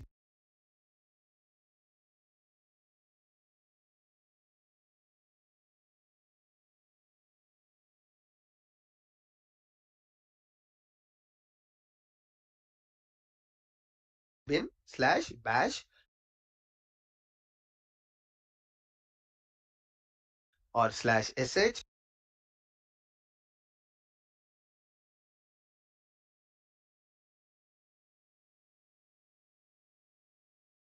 or slash ksh.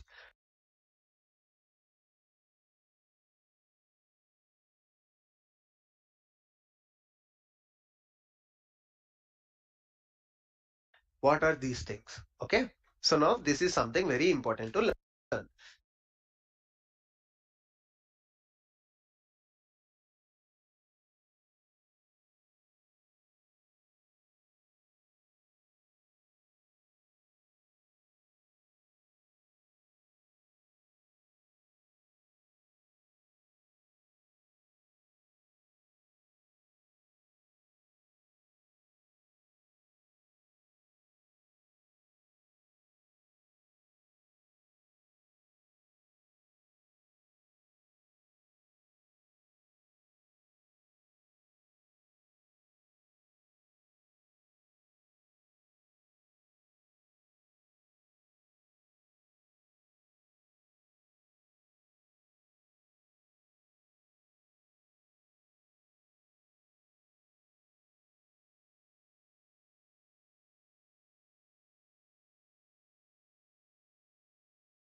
So before I start writing a shell script, first of all, I need to explain you what is this first line that everybody writes in a shell script.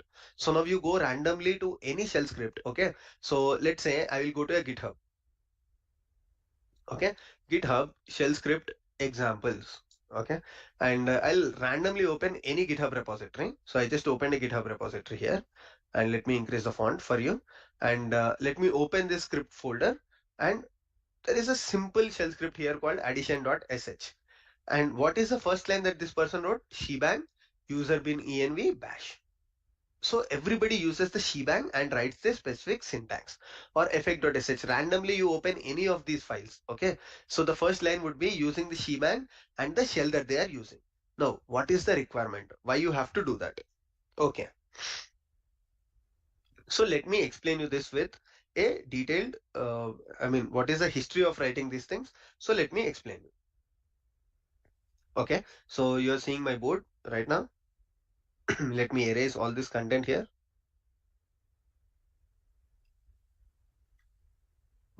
My bad. What is happening? Yeah. So why would somebody write a shebang inside every shell script? Okay. So what is the purpose of writing shebang followed by slash bin followed by any specific thing here? So somebody is using bash, somebody is using dash, somebody is using sh, somebody is using ksh. What are these things? Okay. So basically, if you follow the history of Linux, so these are the different executables of your shell script. Okay.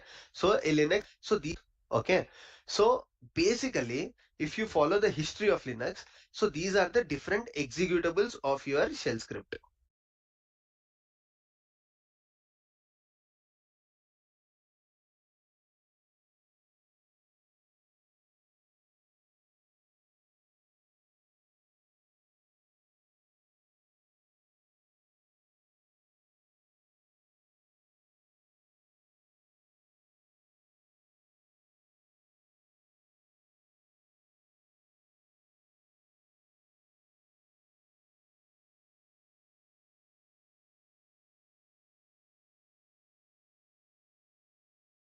Okay, so a Linux machine, depending upon kind of the Linux machine that you're using, these are the different executables. So whenever you are writing a shell script and you are executing the shell script, somebody has to take your action, right?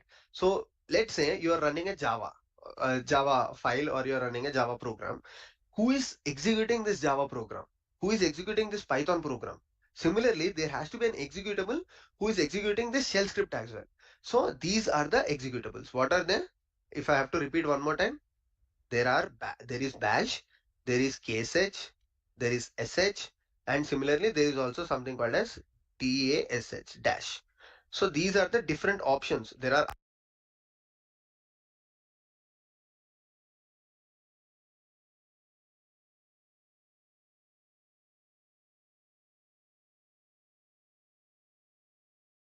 other options as well.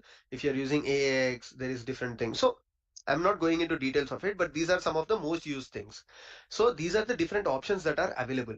So you have to specify, you have to inform your Linux or your kernel that, okay, so this is the executable that I want to use for executing my shell script. So what is the difference between each of them? So each of them have their own syntax differences. So there is not a much difference. So there is not a drastic difference between bash and ksh and dsh. So more or less the kind of shell script that you're writing or the kind of commands that you're writing is similar, but they vary slightly in terms of syntax. So be very careful on what you want to use. So now you might ask, okay, Abhishek, don't confuse. What is the thing that I have to use? So one of the popularly used or one of the most widely used is bash. Okay, so bash is something that is most widely used. So instead of learning all of them, because there is kind of syntax difference, for example, the way you write a shell for loop in bash and the way you write a for loop in ksh is totally different. Okay, so bash provides you more easy way of writing a for loop, whereas with ksh it is slightly different, and because it is obsolete, you don't have to learn it. What is obsolete mean? Like nobody is using it or very less people are using ksh. So what is the most commonly used is bash.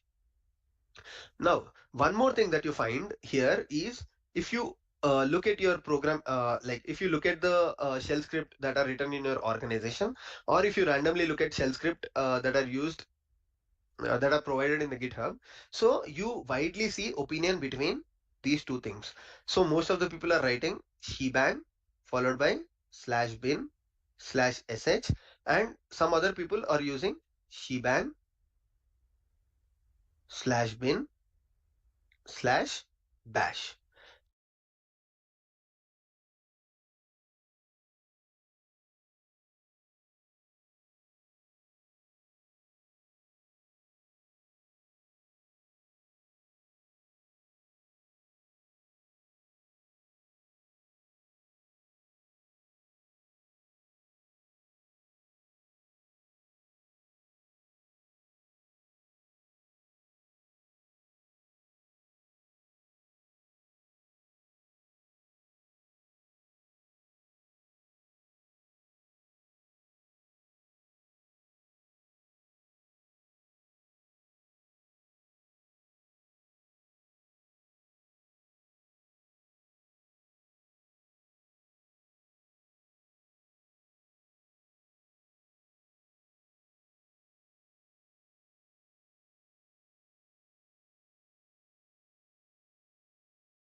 So what is the difference between them?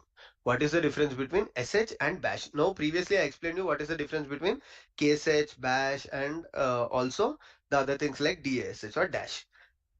But what is the reason why people are using slash sh also for using the bash scripting? Even though people are using bash scripting, they sometimes use sh.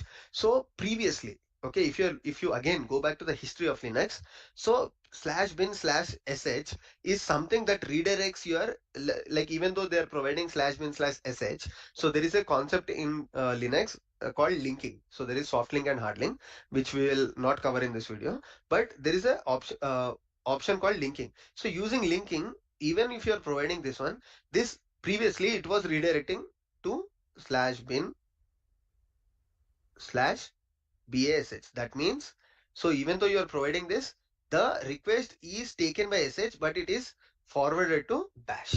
Okay.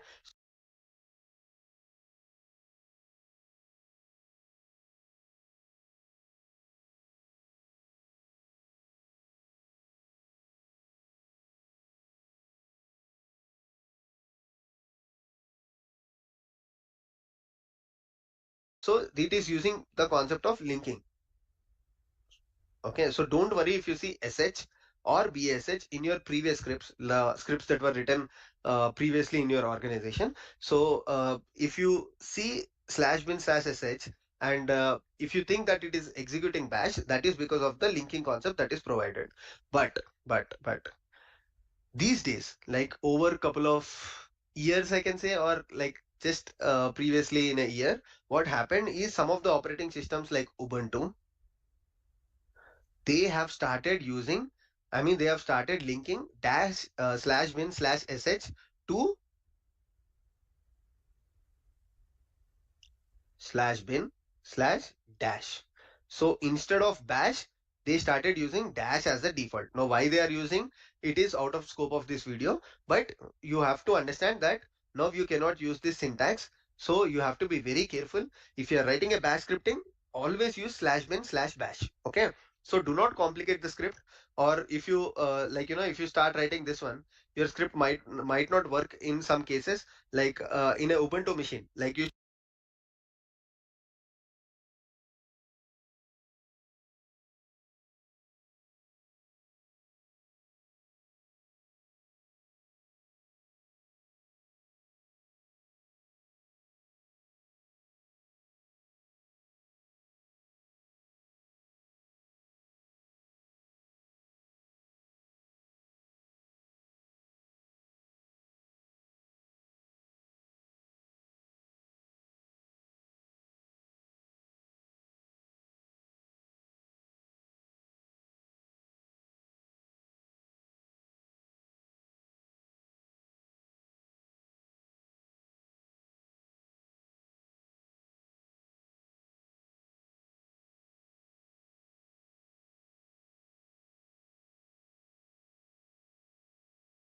share your shell script, you write a bash scripting and you share your shell scripting to one of your colleagues, and inside their machine slash bin slash s be very careful. But you have to understand that now you cannot use this syntax. So you have to be very careful. If you are writing a bash scripting, always use slash bin slash bash. Okay. So do not complicate the script.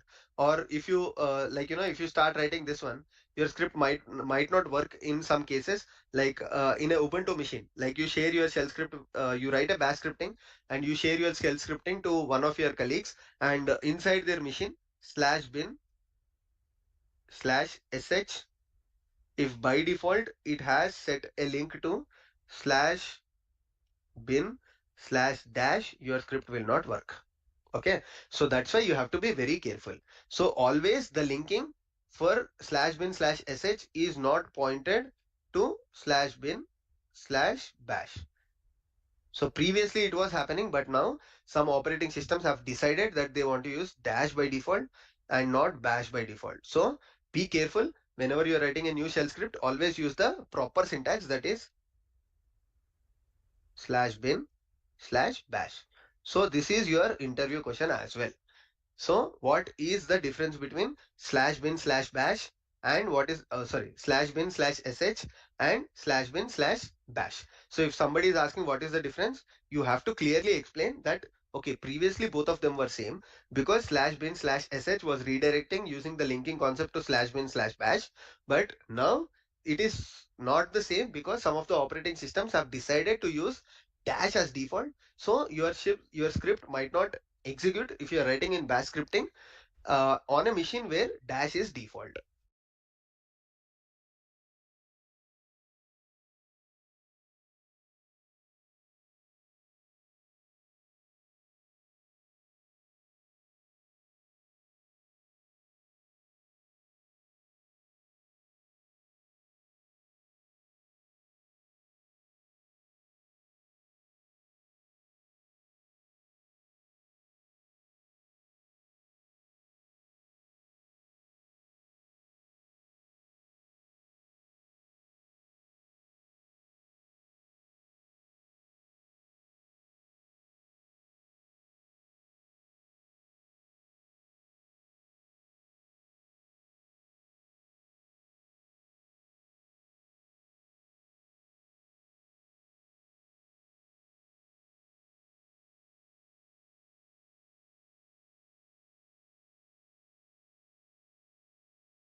Okay, dash as default. So your script might not execute if you are writing in bash scripting on a machine where dash is default.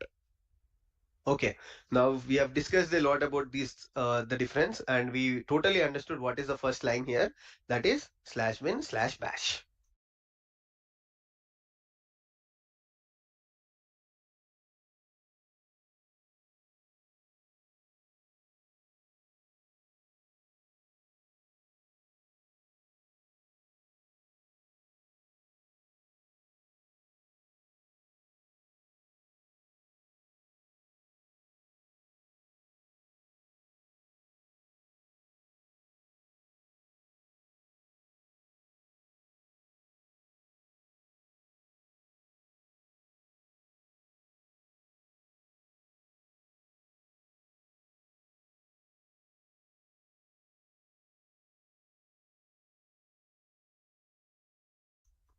Because we are learning bash scripting, we'll always use the same first line. Now, I'll try to keep this script very simple, and the purpose of this script is to just print my name. Now, how do I print my name? So the requirement is you have to write a shell script. What that shell script has to do is whenever somebody is executing this shell script, it has to print my name is Abhishek. So every time people can't write, right? Every time, like you say, 100 people have to write this thing. So you are given an automation that write a small shell script that will enter. I mean, whenever you execute that shell script, it has to print my name is Abhishek. So to print something, if you are on Windows, what you will do is you will simply go to your keyboard and you will start writing saying that my name is Abhishek. But on Linux, it is different. Whenever you are using the shell scripting, there is a command called echo.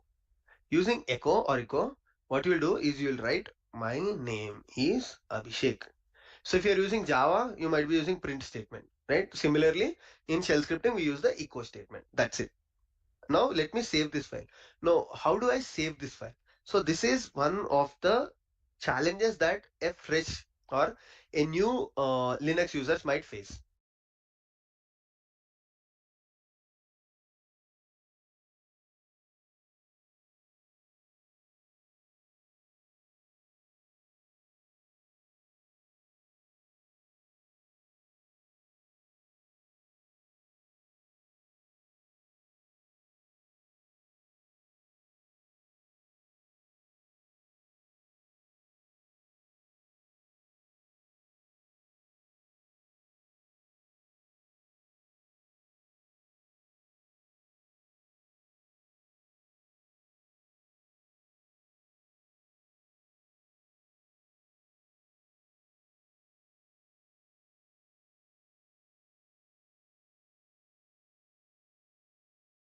So if you are very new to Linux, first of all, you have to get used to the Linux environment. So how do you open a file? How do you close a file?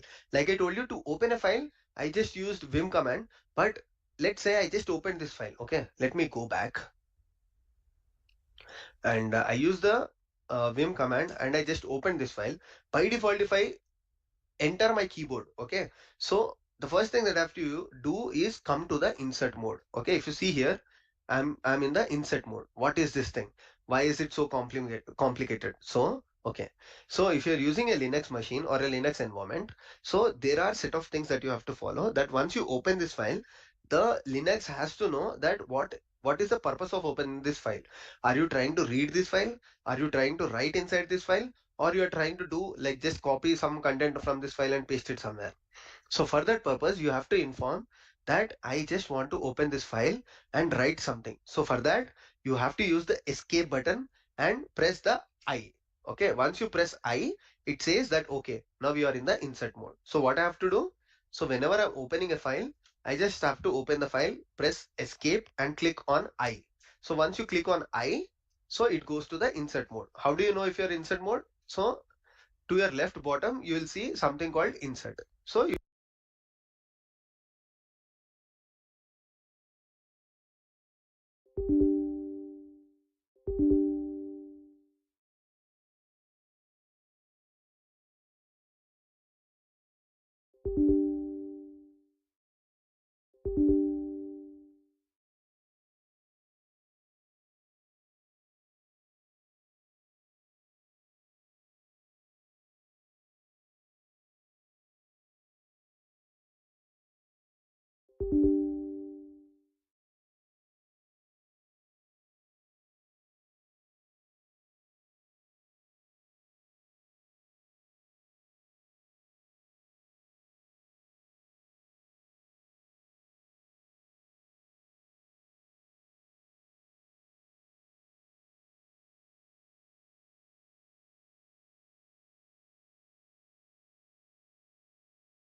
You are now in the insert mode.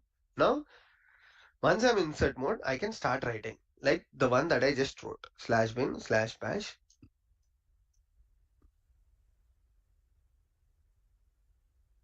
Okay, so I wrote.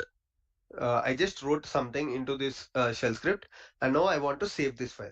To save this file again, you have to press escape, okay, followed by colon. You just have to give the colon, and if you see here, carefully notice what I'm doing here. Then press WQ. WQ is for saving the file, and followed by the exclamatory mark, and then press enter.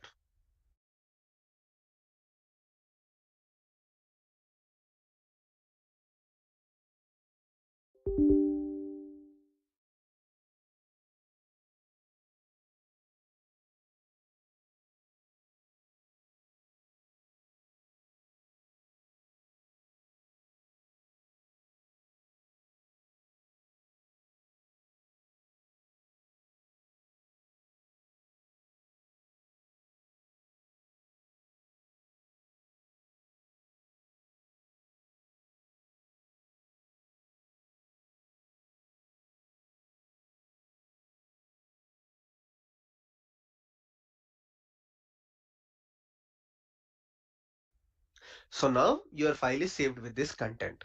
What happens if I don't do all of those things? Your whatever you wrote onto the file will not be saved. Okay.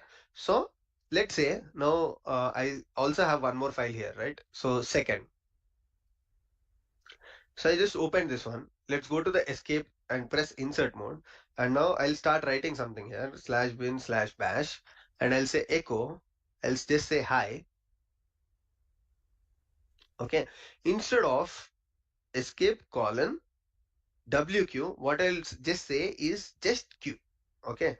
And I'll press the exclamation mark. What happens here is if I reopen this file, there will be nothing inside this file.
Now, why there is nothing? Because I did not use WQ, but I used Q. Q is just like quit. So you are not writing anything inside the file and you are just quitting the file. So if you want to save the file, what you have to do? You have to use colon WQ exclamatory mark. So this is the thing. So this is how you save a file. So we learned how to open a file, we learned how to write a file, and we also learned how to save a file.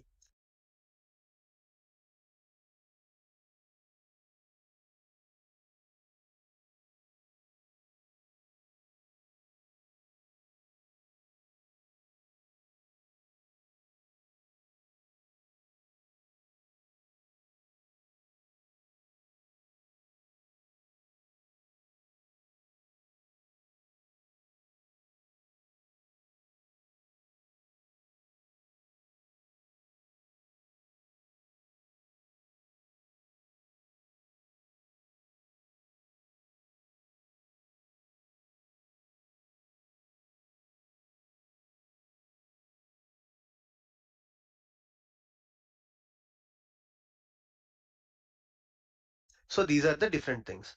Now you wrote this file. what is inside this file? Let me again see. So every time I can't use the vim command and always close it, right? So there has to be easy option. So every time I open this file, I have to press escape, colon, q, close. I don't want to do all of these things. So simply, I just want to copy this file name and I want to look at the contents of the file. Okay, so for that, we can use the cat command. What is cat command? Cat command is used to print the content of the file. Did you see? So now I don't have to open the file and close the file. I can simply, without opening and closing the file, print the contents of the file. So that is the purpose of using cat command.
Okay. So we also learned about the cat command. Now,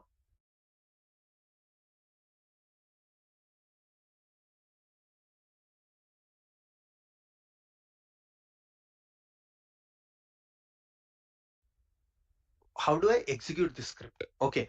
Now I spoke a lot of things like open the file, close the file, without opening the file, print the file. But I want to see how to execute the file itself. So for that, what I have to do is either I can say sh for you can simply suffix with sh and enter your file name.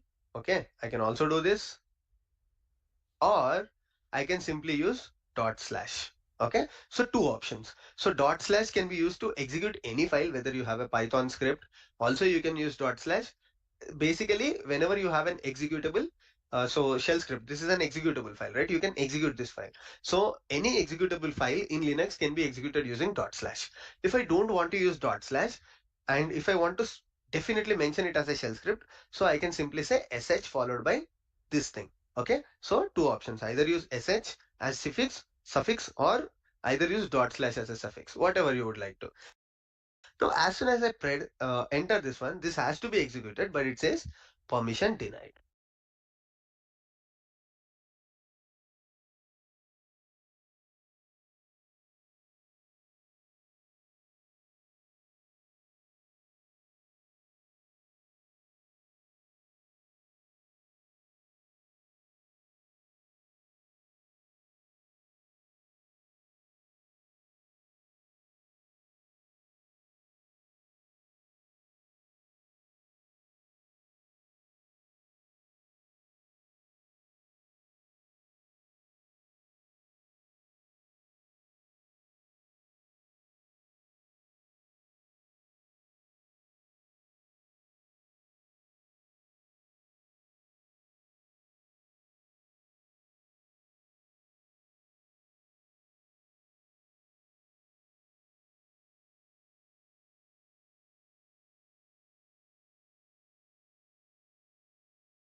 Okay, so this is one other new concept that you will learn in Linux. Okay, so what happens in Linux is, let me go back and explain you here. Okay, so in Linux, although you are the creator of the file, okay, you just created the file, but Linux terminal want to understand whenever you create a shell script or any file, Linux terminal wants to understand, okay, who can execute this file. Okay, you just created the file, you wrote something in the file, but Linux terminal wants to understand, okay, who can execute this file. Okay, you just created the file, you wrote something in the file, but Linux, the main purpose is security. Okay, so Linux is very secure. So as soon as you open a file, you write something in the file, okay, you create this file. What Linux says is, as soon as you save this file and you try to execute this file using // or sh, Linux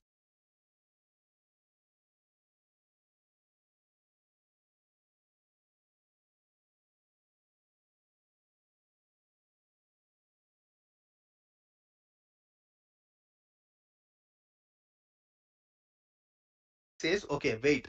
Now, before I execute this one, I need to know who can execute.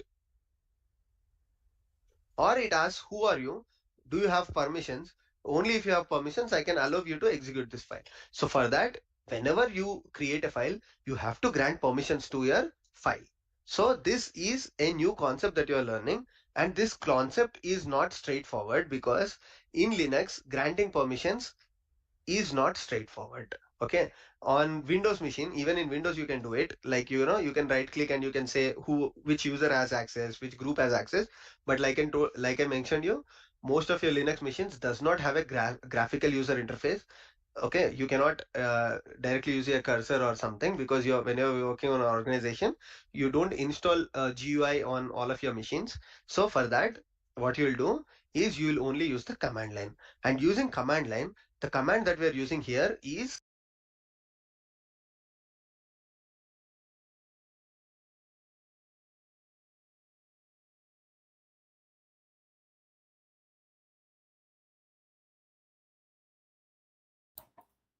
So guys, I completed this block. I mean, I'm going to stop this second block from this point onward. So in this specific block, we explored the concept called how to create a shell script file. So when we create in the shell script file, you can see there's an extension we use .sh. So the .sh is the extension is commonly used. You can see it's the shell script file before we write any code or any content. So this kind of file we will create. So once we create it, we can add the content like using the vim command. There's a command called vim or vi. So this kind of editor also in editor. So we inside once we apply this command, we will open particular editor and we will add the specific content we need to add, like if you want to print any something else, then we can add. For example, if I open the file, I open some file here. So you can see here we can add any kernel, but before that we need to add executable. So these are some Linux kernel executable. So there's a there are some specific letters we need to type, like it's called I think cban. So like it the hashtag and explanation mark and forward slash, and the executable should be, there's a different type like bash sh or dash, like okay sh as well, but so bash is the popular one. So that's why here I'm using that the same one, like bash is also here play, but there's some another problem as well. So as we, if you already see here, you understand like the by default nowadays, the like distribution like Ubuntu, they are trying to use dash command. So for example, if I write to change here, like I type here sh and I send this file someone else and someone else try to execute this file, maybe they have some struggle or error because they write to execute this particular file in Ubuntu. By default, Ubuntu use this specific, I think this specific executable dash. Okay, so actually we as when we use our file, when we write a file in bash executable file format, it's only work with that specific command, because nowadays the .sh going to redirect or link through the Ubuntu dash, because earlier time the by default sh and bash both the same, right? Both are same, but nowadays there's a change, like in the Ubuntu system by default they are trying to use dash executable. Okay, so for example, so that's why if you use sh and write our file in this format, then again someone write to execute this file in Ubuntu system, it's automatically considered it is we are trying to execute by default at the dash file. That is the problem nowadays. As the people are still start facing. So instead of the kind of face this kind of mess, we can directly simply clearly mention that we can write this the executable like the bash command. So that is the exact thing I'm trying to explain here. Yeah, so this kind of thing I explored in this specific block, and I plan to stop now onwards. Since we will continue tomorrow morning again. Tomorrow morning I will continue self scripting until 6 a.m. because since I have a lectures and 8 a.m. So until I will continue until 6 a.m. And yeah, so we will continue self scripting tomorrow. And yeah, so thank you so much all the people those who have joined and encouraged to meet this early morning live session. And if you have any question, please put in the chat and I will reply. Okay. Yeah, I hope you guys are able to audible because I'm sorry on mic. Yes, it's work. Okay, so please put in the if you have any comment or any suggestion, please put in the chat. I will reply. And thank you so much. And I will stop the live session right now in the next couple of minutes. Thank you.